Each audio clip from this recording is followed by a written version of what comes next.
في كل خطوة في حكاية بتتبني، مش بس كورة دي حياة بتنحني. اصبر وعافر بكرة الشمس تنور، طول ما انت بتحلم حلمك لازم يكبر. دي مش مجرد لعبة، دي قصة روح، عزيمة بكرة بتمحي كل جروح. حكاية جديدة مع بيرفكتو.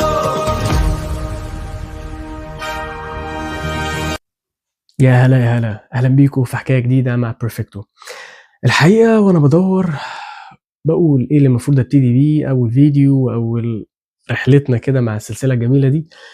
ايه اللي المشكله اللي ممكن تقابل الجيل بتاع الشباب، وخليني اخصص الشباب يعني انا هبتدي بيهم. اعمل ايه بعد الجامعه؟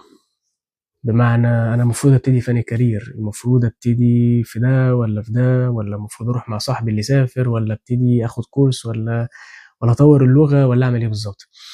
خليني اقول لك ان الموضوع لازم يبتدي من بدري. يعني ايه يا معلم؟ ركز معايا. اولا كده لازم تبقى عارف ان حياتك بعد الجامعه هتكون فيها لخبطه، يعني انت مش عارف بالظبط هتعمل ايه. يعني لو حد ضحك عليك وقال لك ان انت هتطلع تبقى عارف بالظبط الشغل اللي انت هتشتغل فيه وتتطور وتوصل لحلمك، لا، الموضوع ممكن بنسبه ما تمشي كده، ولكن بنسبه كبيره ما يمشيش كده. ليه؟ لان انت اوريدي بتبقى تايه، انت اوريدي ما تبقاش عارف انت تعمل ايه. فخلينا نرجع مع بعض بخطوه كده. لو انت في الجامعه، هو انا المفروض اعمل ايه وانا في الجامعه ايا كان تخصصك؟ بص يا معلم، اولا زي ما قلت كده ايا كان تخصصك لازم تبقى عارف ان في حاجات لازم تتطور فيها. يعني مش محتاج اقول لك ان انت لازم يكون الانجليش بتاعك في مكان كويس مهما كانت مجال اللي انت بتدرسه، عشان دي حاجه هتفيدك انت شخصيا، سواء ان انت تتطور فيما بعد، انك تاخد كورسات في مجالك، او ان انت تشتغل، او مجالك هيحتاج اوريدي انك تكون الانجليش بتاعك كويس. خليني اقول لك كمان ان حتى الانجليش ما بقاش الحاجه يعني هي مطلب، لا، ده مجرد بقت حاجه عاديه خالص. كان انت مثلا كان بقول لك ايه، هو انت بتعرف تتكلم عربي او مصري؟ فطبيعي ان انت تقول لي اه بعرف اتكلم عربي، فالانجليش بقى حاجه طبيعي انك تبقى عارفها. طيب تاني حاجه، انت لازم تبقى عارف ايه هي الوظائف اللي انت ممكن تشتغل فيها ليها علاقه بمجالك. بقابل ناس كتير وبقابل لسه شباب صغير، هو في هندسه، في طب، في بيزنس، في ايا كان الكارير بتاعه، هو بيدرس ومش عارف هو ممكن يطلع ايه. فخلينا ادي مثال، مثال زي على اي جامعه من جامعات مصر، يعني خلينا نقول او كليه، يعني ممكن نقول هندسه، اداب، طب، كل حاجه من دول ليها قسم. فانت بتخش الجامعه، جامعه عين شمس، كليه هندسه، تخلص اعدادي، الموضوع بالنسبه لك يبقى زي الفل.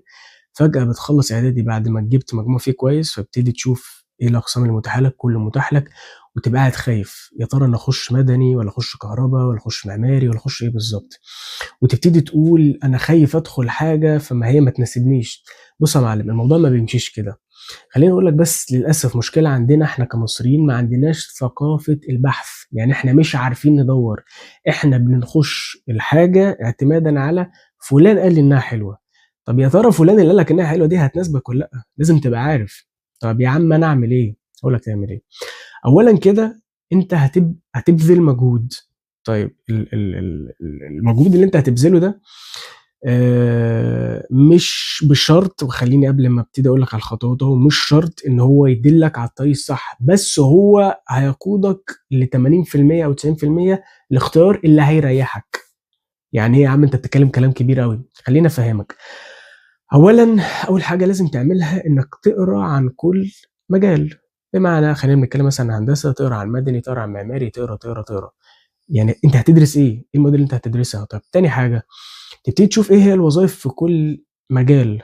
بتشوف الحاجه مثلا اخرها والله ان مدني، انا مهندس مدني، قسم مدني، انا هبقى مهندس مدني، يا اما موقع يا اما مكتب. طيب تمام، عرفت الوظائف، اعمل ايه تاني؟ هي دي بقى الحته المهمه، والحته اللي احنا بنكسل نعملها.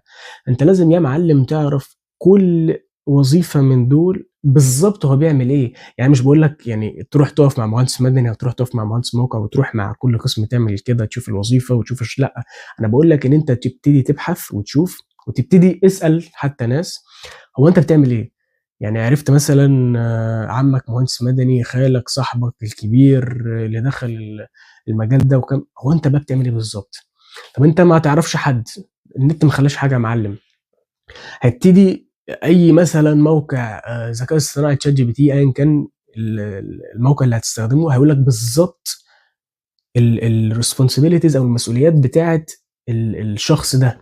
بمعنى خلّينا نتكلم مثلًا عن مدرس الإنجليزي، مدرس الإنجليزي ما هو إلا شخص بيحضّر الحصة بتاعته، يبتدي يشوف المعلومات اللي هيشرحها، يقعد 45 دقيقة أو 50 دقيقة أو أيًا كان المدة اللي بيقفها عشان يشرح للطلاب، يبتدي يدّيهم واجبات معيّنة، يبتدي يصحّحها، في آخر السنة بيبقى في امتحانات، في ضغط معيّن، وبياخد أجازة معيّنة لحد ما السنة الجاية تبدأ. المعلومات اللي أنا قُلتها لك دي أنت لازم تبقى عارفها عن كل قسم. يعني أنا لازم أدوّر عن كل قسم هو بالضبط الوظيفة بتاعته بيعمل إيه أو بتعمل إيه. ليه يا عم أنا مش قادر أعمل كل ده، لسه مخلّص ثانوية عامة وخلّصت سنة أولى هندسة وتعبان ومش قادر. ما هو أنا باقول لك إن دي الحاجة اللي هتؤهّلك إن أنت تختار اختيار صح. أول حاجة يا معلم عشان تعرف تختار لازم تخطّط، ما ينفعش أنا النهارده داخل قسم معيّن من غير ما أخطّط. فالتخطيط أساسه البحث، فأنت بحثت كويس ووصلت لهدف مثلًا إن والله خلاص أنا مهندس مدني وعايز أتخصص إني أبقى مكتب، عايز أقعد في المكتب، عايز أعمل رسومات معيّنة، عايز أعمل design معيّن أيًا كان. فأنت كده وصلت لاختيار، إحساسك الداخلي إنك قريت كويس، أقنعت نفسك، أنت شايف إن أنت قادر تعمل الحاجة دي وخلاص الأمور طيبة بالنسبة لك، خلاص أنت وصلت لمرحلة الاقتناع التام. كده مش ناقص لك غير حاجة واحدة، خُد بقى التجربة يا معلم. طب افرض بقى يا عم أنا دخلت والموضوع كان وِحِش، دي تاني حاجة أقولها لك بقى. فاكر لمّا جيت قُلت لك إن 90% قرارك هتبقى مرتاح منه، بس لسه في 10% كده ممكن قرارك يبقى غلط؟ ممكن وهي دي بقى للأسف هي دي الحياة عمومًا. أنا جاي النهارده أقول لك إن ما فيش حاجة اسمها حل مطلق، ما فيش حاجة اسمها إنك تختار مجال معيّن ويطلع صح مليون المِيّة، ما فيش حاجة اسمها كده. أنت ما عليك إلا إنك بتسعى. سعيت في الجامعة وابتديت اخترت بحثت وعن اقتناع دخلت المجال ده وللأسف اتخرّجت اشتغلت فيه ما عجبكش. at least أنت اقتنعت كده وارتحت من جواك، ده أنا فعلًا دوّرت ولمّا دخلت فعلًا ما عجبنيش. طيب قبل ما أدخل على المفروض تعمل إيه ساعتها، أنت النهارده دخلت المجال، اتخرّجت، ما عرفتش تعمل إيه، في خطوة معيّنة أو في خطوات تعملها، بس قبل ما أقول لك على إيه اللي أنت المفروض تعمله، خلّيني أقول لك كمان إيه اللي أنت ممكن تعمله من وأنت في الجامعة. يا معلم زي ما قُلت لك إن أول خطوة في خطوات التخطيط البحث. تاني حاجة أنت لازم تبقى عارف إيه هي الحاجات اللي ممكن تدعّم بيها نَفْسك عشان تطوّر نَفْسك في المجال ده عشان فعلًا تلاقي شُغل، ودي ممكن تبقى حكاية يعني نتكلّم فيها إزاي أصلًا تلاقي شُغل. أنا مجرّد بس خلّينا عشان ما ندخّلش المواضيع في بعضها، خلّينا دلوقتي نتكلّم في اختيارك لمجال. طيب لازم تدعّم نَفْسك بمعنى إنّك لازم تاخُد كورسات معيّنة في مجالك، ولازم تبقى عارف من الخ من من من سَنة أولى زي ما قُلنا كده بعد ما خلّصت إعدادي، النهارده اخترت قسم معيّن وأنت بتدوّر بتبقى عارف القسم ده محتاج كورسات إيه عشان تتطوّر. خلّينا نتكلّم مثلًا عن مجال تدريس اللغة الإنجليزية مثلًا، ففي شهادة الTOEFL أو شهادة الCLTA، دي شهادات معيّنة أنت لازم تبقى عارفها من وأنت في سَنة أولى، مش لمّا تتخرّج تبقى عارفها، لأ ده أنت وأنت عارفها في سَنة أولى تبتدي تسعى إن أنت تاخدها، سواء تبتدي تشتغل جنب الجامعة، سواء تبتدي والدك يساعدك إنك تاخد شهادة من الشهادات دي، لإن ده اللي هيطوّرك وهيخلّيك فارق عن اللي جنبك، وهيخلّيك فارق عن اللي حواليك وهتطلع تلاقي شغل بسهولة. وعشان ما نبعدش عن النقطة خلّينا نرجع تاني، أنت النهارده دخلت مجال، خلّصت والمفروض إن أنت خلاص، بس للأسف لسببٍ ما عجبكش المجال. أنا أعمل إيه؟ خلاص كده الحياة وقفت؟ لا يا معلم، تبتدي تعمل نفس اللي أنت عملته في سنة أولى تاني بس بشكل أوسع. بمعنى إيه؟ أنت النهارده ما حبيتش مجال الهندسة المدنية مثلًا، إنك تبقى مهندس مدني. طب أنا أعمل إيه؟ يا ترى اشوف قسم من اقسام الهندسه، يا ترى بشوف قسم بره خالص عن مجالي وعن تخصصي. بمعنى هل ان انا ممكن مثلا اشوف قسم في الاتش ار، هل ممكن مثلا ان انا اشوف حاجه ليها علاقه بالماركتينج، هل لي اشوف حاجه ليها علاقه تدريس، هل اشوف حاجه ليها علاقه باي حاجه في الدنيا. طيب هنا بقى هنا انت محتاج انك تبحث. يعني ايه؟ محتاج تشوف امثله ومحتاج تشوف على النت ايه هي الوظائف اللي متاحه في الدايره بتاعه البلد. يعني انت النهارده مثلا في مصر، فانت النهارده عارف ان مجال زي الاتش ار والله ماشي بشكل كبير، بس في ناس كتيره مش لاقي شغل فيه، بس هو منتشر وفي كورسات وكده، والله في كذا والله في كذا. فتبتدي تقرا وتشوف عن كل مجال. وتاني الاساس بتاعك هو انك تدور كويس في المجال ده، تبتدي تشوف الوظيفة، تبتدي تشوف هي هتعمل ايه بالظبط. يبقى تاني 3 حاجات، التخطيط ما هو الا 3 حاجات. تبتدي تشوف الوظيفة، المجال بتاعك، المجال بالظبط انت هتدرس ايه. تاني حاجة سواء كورس عن دبلومة ايا كان. تاني حاجة تشوف الوظيفة اللي انت هتشتغلها من خلال الدبلومة دي او من خلال الحاجة دي. تالت حاجة تبتدي تشوف بالظبط انت هتعمل ايه.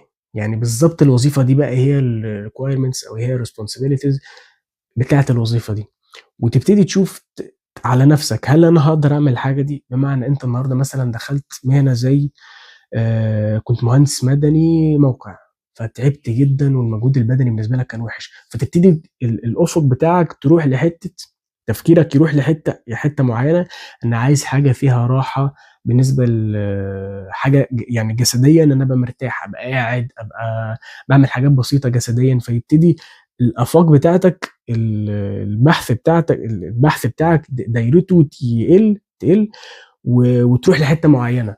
اه والله انا عايز حاجه ما بذلش فيها مجهود، اه والله انا عايز حاجه في الحته المعينه. وخليني اقول لك حاجه مهمه اختم بيها بقى الفيديو ده والحكايه دي، ان في الاول وفي الاخر انت ما عليك انك بتسعى.